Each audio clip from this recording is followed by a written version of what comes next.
Ladies and gentlemen, hear me today. When God chooses you, your life is no longer ordinary. When you walk in divine alignment, provision flows like a mighty river. You will not scrape for pennies. You will move in abundance. Money will not be your master. It will be your servant. Money was never designed to be the ruler of a person's life, yet many have allowed it to dictate their decisions, control their emotions, and even determine their self-worth. The truth is, money is nothing more than a tool. A resource that when placed in the right hands can build, empower, and transform lives.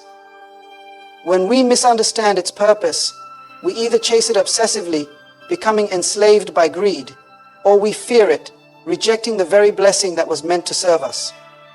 A tool in the hands of a skilled worker creates masterpieces, but in the hands of the ignorant, it can be misused, wasted, or even become dangerous. The same is true for wealth. When a person lacks vision, money becomes a destructive force. It breeds arrogance, selfishness, and recklessness. But when money is managed with wisdom, it fuels growth, innovation, and impact. Those who understand this principle do not allow wealth to define them. They do not see their bank account as a measure of their identity. Instead, they recognize that financial abundance is a resource to be stewarded wisely, used to fulfill a greater purpose. Throughout history, the most effective leaders and visionaries were not those who simply accumulated wealth, but those who understood how to direct it. Money in itself holds no power. It gains power only when placed in the hands of those who know how to channel it toward meaningful change.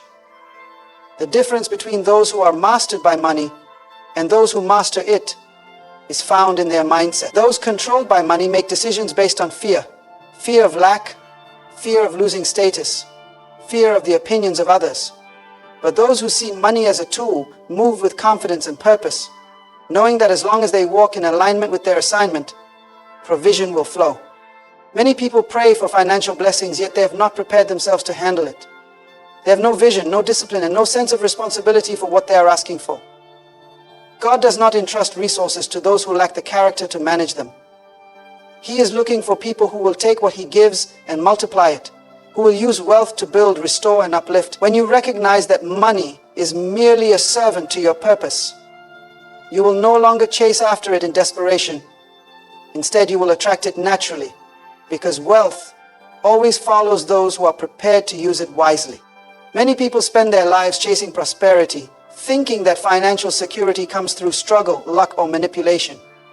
But true prosperity is not the result of mere effort. It is the byproduct of purpose. When a person discovers their divine assignment and fully commits to walking in it, provision begins to flow in ways they never imagined. They no longer have to beg for opportunities, force connections, or worry about resources, because the moment they align with their true calling, everything they need starts moving toward them. Purpose is the magnet that attracts provision. When you are operating in your God-given assignment, doors will open, opportunities will appear, and the right people will be drawn to you. It is not about chasing money. It is about positioning yourself in the place where money is drawn to your impact.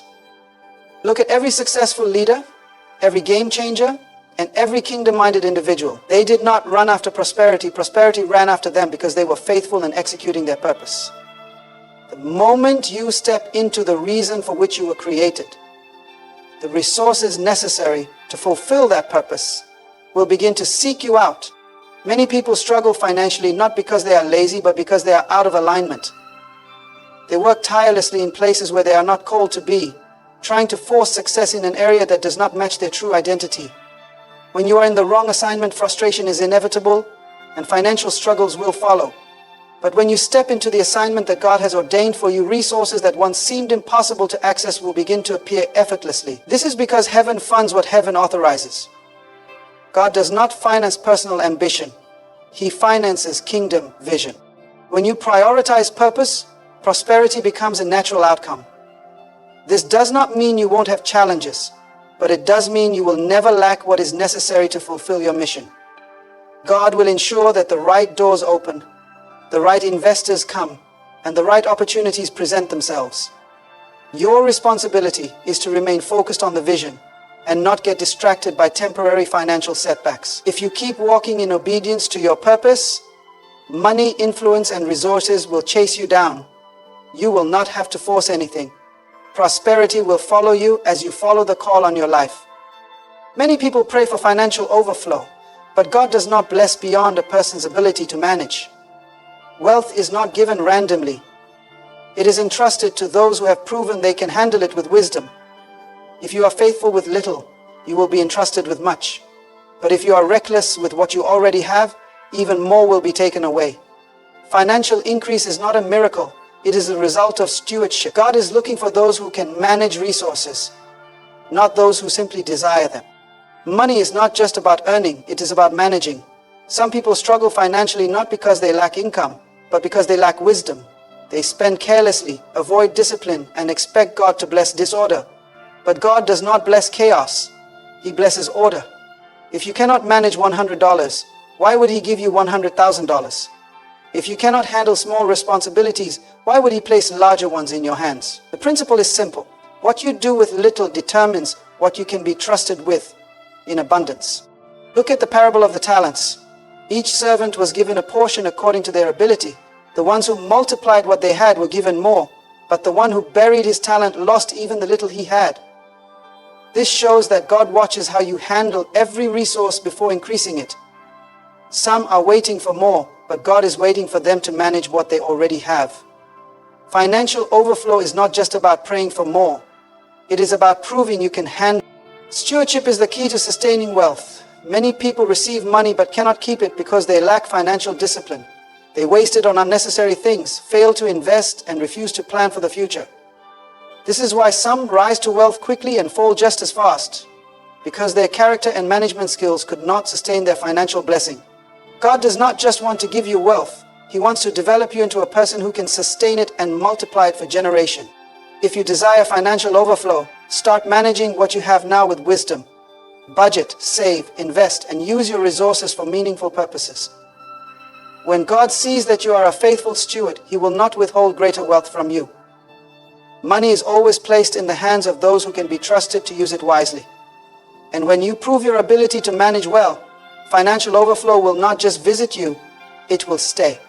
The world chases after wealth as a means of power, control, and status.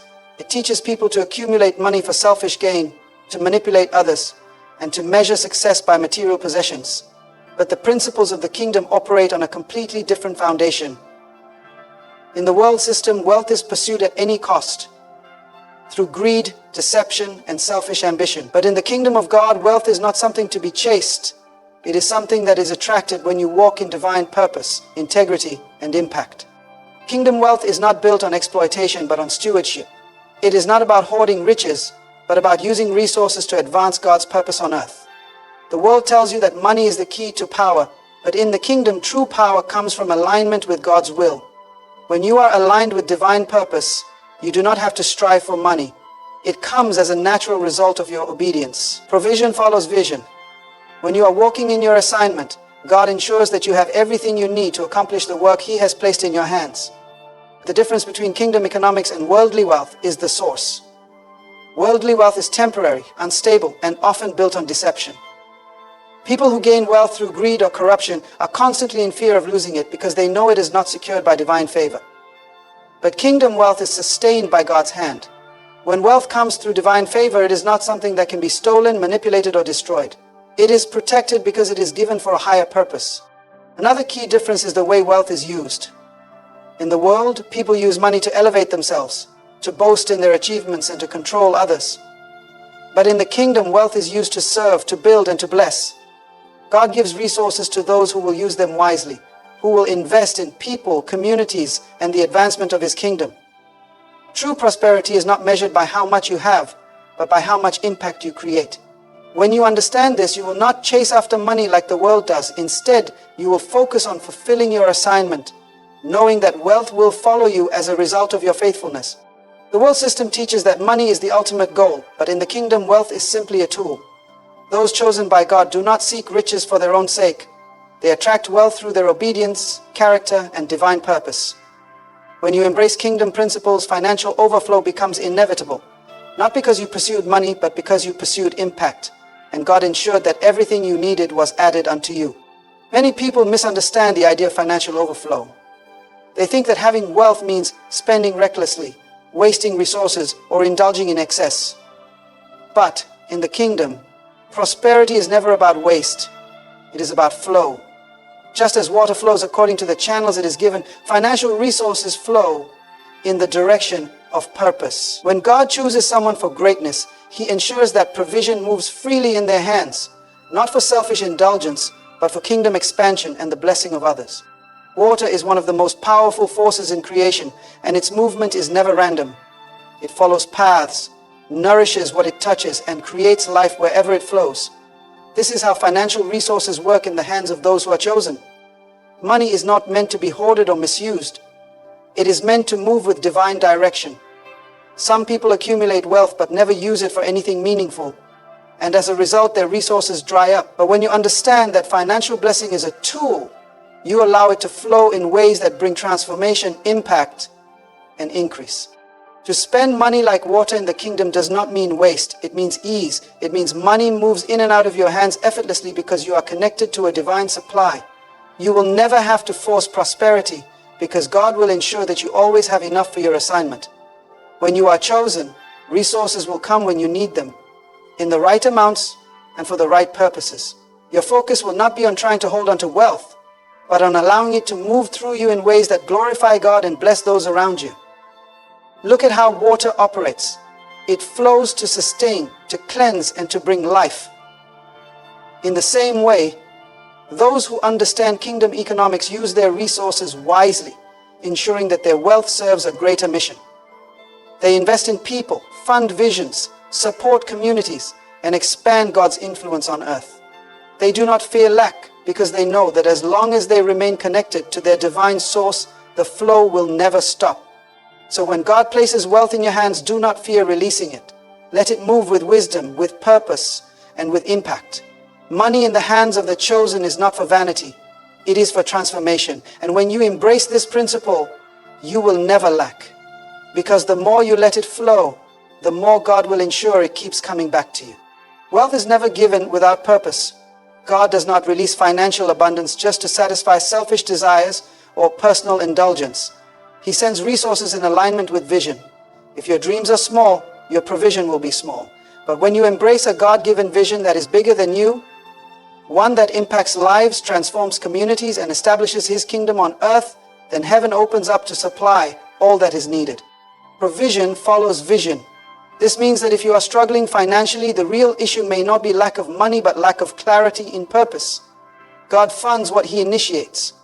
He will not pour out resources for a vision that does not serve His will. Many people pray for financial breakthroughs, but they have no real assignment attached to their request. They want money for comfort, status, or personal pleasure.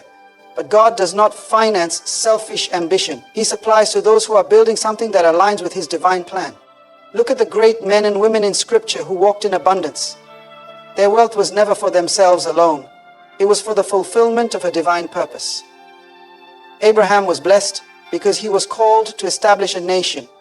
Solomon was given wisdom and riches because he was assigned to build the temple.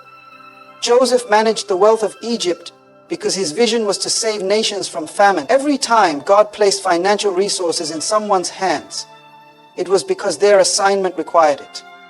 The question is not whether God will provide. The question is, what are you building that requires provision? Some people are asking for millions, but their vision only requires hundreds. God is not wasteful. He does not pour resources into empty hands with no plan. But when you step into a vision that requires more than your natural ability, He releases supernatural provision to match it. If your dream is big enough to impact generations, heaven will finance it. If your mission is to solve problems and bring solutions, you will never lack resources. Money is not attracted to need, it is attracted to purpose. If you want to experience financial overflow, align your desires with something greater than yourself. Seek first the kingdom, and all these things will be added unto you. When you embrace a vision that serves God's will, you will never have to chase money. Money will chase you. So, chosen one, hear me today. God is not calling you to a life of struggle, but to a life of purpose. He is not positioning you to chase after wealth, but to attract it through divine alignment. You were never meant to live in lack, scraping for resources and begging for opportunities. No. You are called to be a vessel through which heaven's resources flow. A steward of kingdom wealth, a distributor of divine provision. The world may run after riches, but you will not run. You will walk in your assignment, and wealth will follow. Money will move through your hands like water, not for waste but for wisdom, not for vanity but for vision, not for greed but for growth. Your purpose determines your provision, and when you commit to what God has called you to do, no force in hell can stop the flow of resources He has prepared for you. So step boldly into your assignment. Dream bigger, think higher, move with kingdom confidence. The more you align with God's purpose, the more He will entrust into your hands. You won't have to beg, you won't have to fight, you won't have to manipulate. Provision will meet you at every turn because God always funds what He ordains. Chosen one, prepare yourself. The overflow is coming, the doors are opening, the resources are being released. You will spend money like water, not in waste but in wisdom, not in fear but in faith, not for yourself alone, but to fulfill the will of God on earth. And when you walk in that divine flow, you will never lack another day in your life.